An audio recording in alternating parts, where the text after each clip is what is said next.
የአርብ ጠዋት ፀሐይ ስትወጣ በኢየሩሳሌም አውራ ጎዳናዎች ላይ የተለመደው የንግድ ግርግር ሳይሆን የጭካኔና የፍርድ ድምፅን ያስተጋባ ነበር።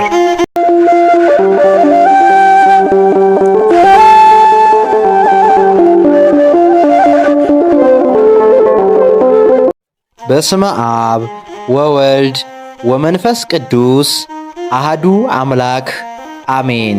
በታሪክ ሰሌዳ ላይ የማይፋቅ ደማቅ አሻራ ያሳረፈ የሰው ልጅን የሕይወት ጉዞ ከጨለማ ብርሃን ከሞት ወደ ሕይወት የቀየረ ድንቅ ታሪክ እነሆ።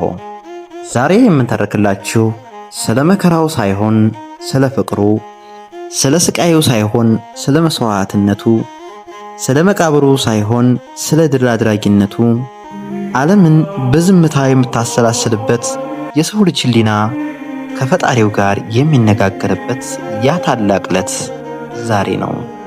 የመስቀሉ ጉዞና የትንሣኤው ብርሃን እነሆ በትረካ እንዲህ ይቀርብላችኋል።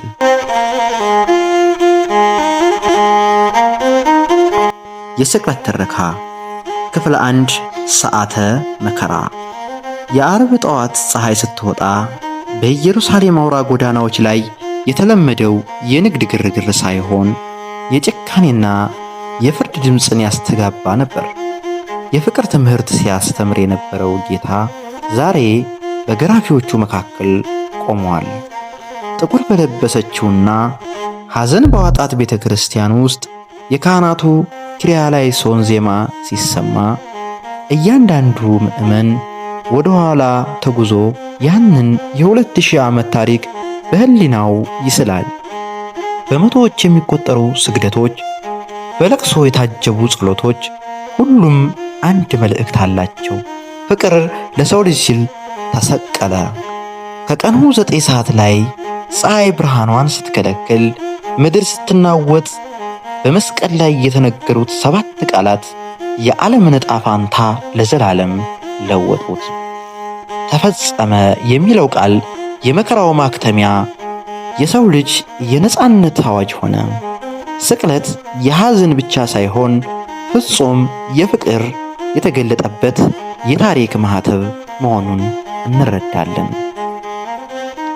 ያ ለሰዓታት የጨለመው ሰማይ፣ ያ ለቀናት የታተመው መቃብር ዛሬ ተከፈተ። የሞት ጥላ ተገፈፈ። የትንሣኤው ብርሃንም ዓለምን አበራ። ከ55 ቀናት ረጅም የጾም ጉዞ በኋላ፣ ከሰሞነ ሕማማት ከባድ ስግደት በኋላ እነሆ የደስታው ወራት መጣ። ቅዳሜ እኩለ ሌሊት ላይ የኢትዮጵያ አድማስ በደወል ድምፅና በእልልታ ይሞላል። ክርስቶስ ተንሥአ እሙታን የሚለው የምሥራች በየደጃፉ ይሰማ ይጀምራል። ክርስቶስ ተንሥአ እሙታን በዐቢይ ኃይል ወሥልጣን አሰሮ ለሰይጣን አግዓዞ ለአዳም ሰላም እምይእዜሰ። የፋሲካ በዓል በኢትዮጵያውያን ቤት የፍቅር ማዕድ ነው። የዶሮ ወጡ መዓዛ፣ የድፎ ዳቦ ቁራሽ፣ የቡናው ሽታ ሁሉም በአንድ ላይ ተደምረው የአንድነትን ውበት ይገልጻሉ። ቂም ተረስቶ ፍቅር ነግሶ ድሃውም ባለጸጋውም በአንድ ገበታ የሚቀመጡበት የትንሣኤ ብርሃን እነሆ ደረሰ። መላእክቱ ነጭ ለብሰው ምስራቹን አበሰሩ። የፍቅር ማዕድና የማኅበራዊ ትስስር ውበት፣ የሌሊቱ ድምቀትና የሰላምታ ልውውጥ። የትንሣኤ ሌሊት በኢትዮጵያ ሰማይ ስር ልዩ ትርጉም አለው። ከሌሊቱ 8 ሰዓት ጀምሮ አባወራዎችና እመቤቶች ከቤተ ክርስቲያን ሲመለሱ መንደሩ በሙሉ በችቦና በፋኖስ ብርሃን ይሞላል። የሰላምታው ለዛ እጅግ የሚደንቅ ይሆናል። እንኳን ለብርሃነ ትንሣኤው በሰላም አደረሳችሁ የሚለው ቃል በየመንገዱ ያስተጋባል። ይህ ሰላምታ ተራ ቃል ሳይሆን ካለፈው የሕማማትና የሐዘን ወቅት ወደ ደስታ መሸጋገርን የሚያበስር የድል አዋጅ መሆኑን እንረዳለን።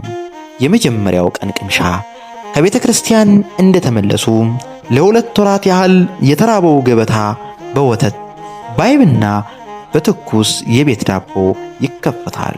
ይህ ቁርስ የጾም መፍቻ ብቻ ሳይሆን የቤተሰብ አንድነት መጀመሪያ ነው። የዶሮ ወጡና የኩሽናው ድካም እጅግ የተለየ ነው። የፋሲካ በዓል ያለ ዶሮ ወጥ አይታሰብም። እናቶች ሌሊቱን ሙሉ ሳይተኙ ሽንኩርቱን ከትፈው ቅመሙን አዋህደውና በቅቤ አውድመው ያዘጋጁት ወጥ በጠዋቱ ገበታ ላይ ይቀርባል። ሽማግሌዎችና ወላጆች ለልጆቹ የኪስ ገንዘብ ወይም ዳቦ ይባርኳቸዋል። ይህ ልማድ ትውልዱ ባህሉንና ሃይማኖቱን እንዲወድ የሚደረግ ትልቅ መሰረትን የጣለ ነው። የበዓሉ ማግስት ዳግም ትንሣኤ ይባላል። የፋሲካ ደስታ በአንድ ቀን አይበቃም። የበዓሉ ማግስትና ተከታታይ ቀናት ዘመድ አዝማድ የሚጠያየቁበት፣ የተጣሉ የሚታረቁበትና ፍቅር የሚታደስበት ወቅት ነው። በየቤቱ የሚፈረፈረው ዳቦ፣ የሚጨሰው ዕጣንና የሚፈላው ቡና ሰውን ከሰው ያገናኛል። ዘንድሮን በሰላም እንዳሳለፍን የከርሞውን ደግሞ በጤና ያድርሰን የሚለውን ጸሎት የሁሉም ሰው የጋራ ምኞት ይሆናል። ፋሲካ ማለት ከውጪ ከሚታየው ድግስና ደስታ ባለፈ በውስጣችን ያለውን ጨለማ አሸንፈን ለይቅርታና ለፍቅር የምንነሳበት ዕለት ነው። በኢትዮጵያ ምድር ይህ በዓል የሃይማኖት የባህልና የማንነታችን ድምር ውጤት ነው። ካሳለፍነው መከራ ተምረን ለወደፊቱ ተስፋ ሰንቀን የምንጓዝበትን የትንሣኤ ብርሃን በሁላችንም ልብ ውስጥ ይብራ። ክቡራትና ክቡራን፣ ስለ ስቅለትና ስለ ፋሲካ፣ ስለ አባታችን ስለ መድኃኒታችን ስለ ኢየሱስ ክርስቶስ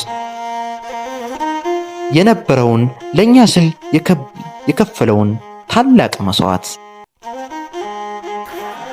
በትረካ መልክ በዚህ መልክ ተፈጸመ። ሰላምና ፍቅር ለሀገራችን ይሁን፣ አሜን። ቪዲዮውን ከወደዳችሁት ላይክ እና ሼር በማድረግ ለውድ ኦርቶዶክሳውያን ቤተሰቦቻችን እንዲደርስ ሼር እንድታደርጉ ወንድማችሁ ብርሃን ተስፋ ነኝ ከብሬሽ ቲዩብ። ሰላም ያቆየን።